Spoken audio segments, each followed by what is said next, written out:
Multimedia components. Multimedia basically is using images, videos and sounds to enhance the user's experience.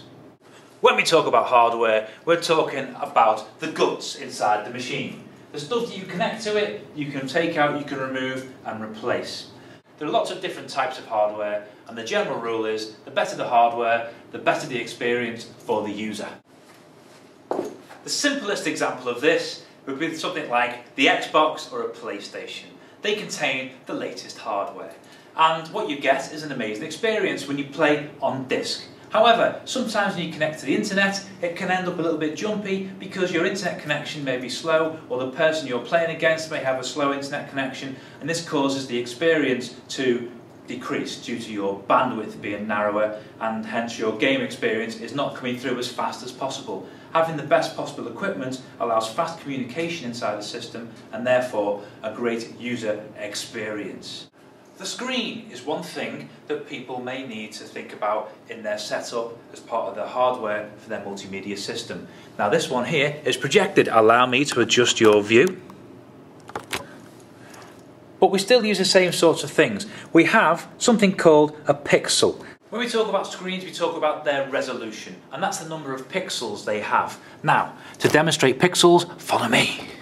The pixels are the small dots or little squares that you see. Now we're quite close to this projection. You can see that this is made up of lots of little squares. These are individual pixels. A high screen resolution has a large number of pixels, picture elements. These pixels line up together to make the picture come to you. A large resolution screen like this needs lots and lots of dots or pixels to make the picture suitable for you. Hence, this image needs to be a large resolution, have lots of pixels in. A small resolution, you have less pixels, less size, therefore a smaller image, like something on your phone, doesn't need as many pixels because it's smaller on the phone, but blow it up, it'll go all dotty. Computers have a number of ways of inputting. The Connect is a great way of inputting data. It's also a great way of knocking out your child. There are lots of different input devices, for example joysticks and keyboards, microphones, even webcams, scanners. The graphics tablet is a touch-sensitive membrane that detects the position of a pointing device, commonly known as a stylus. One of these could be used to either draw something which is more difficult to draw with a mouse, or even sketch over or rotoscope an image. Other things you might want to have in there are good quality speakers, fast processor, high specification graphics card, a large hard drive or a solid state drive, SSD, or a large storage capacity. Remembering lots of computers now use some cloud, so the storage might be small, however they have a large expansion because you're using cloud, but you'll pay for it. Other input devices might be needed, for example touchpad, a touchscreen, microphones, a MIDI device like the keyboards you find in music, a scanner. Scanners are quite special actually because they digitise pictures. So when we talk about digitise, we're saying we make it into digits. Computers understand numbers, and it actually makes the image numbers the computer can process. A nice little extension might be to look at the Xbox One and the movies that are out there at the moment for what it's about to do, what it's going to do. There's also quite a bit on voice control, which is a very nice way to control your television. You will never have to look for the dial again. Digital cameras will be something you're quite used to with them being on your phone, but let's just talk about the traditional digital camera. This stores images on an SD card or a secure digital card. This can be swapped out or taken to a professional printer. Also, you can take a number of cards to allow you to keep filling up that memory and take lots of pictures. The resolution is important in digital photography as well. And resolution is the measurement of the number of pixels that can be displayed. The more pixels you have, the greater the resolution. A 12 megapixel image will be larger than a 4 megapixel image, but there are different reasons you may use these images for. A large resolution allows an image to be enlarged before it distorts or it pixelates, it goes dotty. Larger images are used when you want to have big pictures. For example, on the side of a bus, a big poster, whereas something smaller If it's a smaller device, you can get away with it. For example, a thumbnail or a profile picture that may be coming through to your mobile phone. Uploading and downloading to a phone can be expensive depending on your contract. Usually, images are optimised for what they'll be used for. So images for mobile phones will be made smaller because you'll be viewing on a smaller screen and therefore not need as many pixels to make the image appear clear. Next time you take a picture and you want to share with your friends on your phone, think about the resolution you're going to use. You can normally adjust a phone's resolution. So for example, a 2 megapixel photograph will transfer a lot quicker, send a lot quicker and be cheaper. We've already looked at bitmaps being a series of pixels and dots which are arranged to make up an image. Vector graphics are a mathematical equation. They don't use dots but points, and the components of the image are described in terms of the length, the thickness and the colour. Because they're a mathematical equation, they can be scaled. For example, the A here as a vector graphic, when zoomed in, does not change or pixelate because the scale is changed by the mathematical equation. Whereas a bitmap graphic from a distance would look normal, but as you get closer and it pixelates, the closer you get, the more pixelated that image is going to become. Vector graphics are mainly used for logos, etc. The likes of your main logos. These logos done as a vector graphic could be on a business card, could be on the side of a bus, could be on the side of a building. If they're done as a bitmap, they have to be retaken or redrawn each time to make sure the pixels or enough pixels in them to scale them up to that size. The vector graphic, if we're going to talk about this on the exam paper, a vector graphic does not lose any quality when you scale it up, whereas a bitmap will lose quality as you scale it up. You wouldn't use a vector to take a wedding photograph because you'd want the detail in there. So the bitmap will be better for something like wedding photography or taking a picture with lots of colours and fine lines and fine detail in. If you want something very simple and scalable, then you would use a vector graphic, which is usually a good example being a logo. You're now watching a digital video, a series of images, this one being around 24 frames every second, which your brain has fooled into thinking it's a moving picture. If you were to pause me and remember to come back because you're supposed to be revising, then you'll find you just looked at one single frame. If you haven't already pressed pause, I want to press pause now and then play again. As with digital video, the webcam is a means of stringing a number of pictures together to give the effect of a moving image.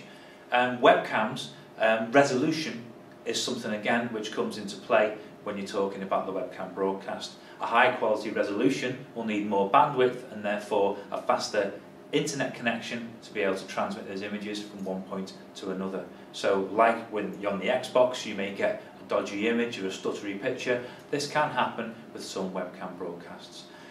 Uses of webcams, most commonly they're used to monitor weather, places of interest, video conferencing or even for security. The problem is with webcams, there is no accounting for taste. Most webcams have a built-in microphone, but the microphone is obviously used to input sound into a computer, and that obviously needs to use the sound card. The sound card is the piece of hardware that processes the sound on a computer, the sound that goes in and also the sound that is produced. The sound card also allows you to connect peripheral devices. If you look on the side of your computer or the back of your computer, you'll see three little holes, one for headphones or speakers, one for a microphone and one for a line or a stereo input. For example, if you connected an MP3 player to your computer to record from it. Although that may break copyright, so be careful. Memory plays a large part in computer hardware. Most people, when you talk about memory, think about RAM. But there isn't just RAM that is the memory or the storage in a computer. RAM, or random access memory, is where data is stored temporarily. RAM storage is volatile, which means when you switch it off, it stops remembering things. It goes off. So why would you want RAM on a computer?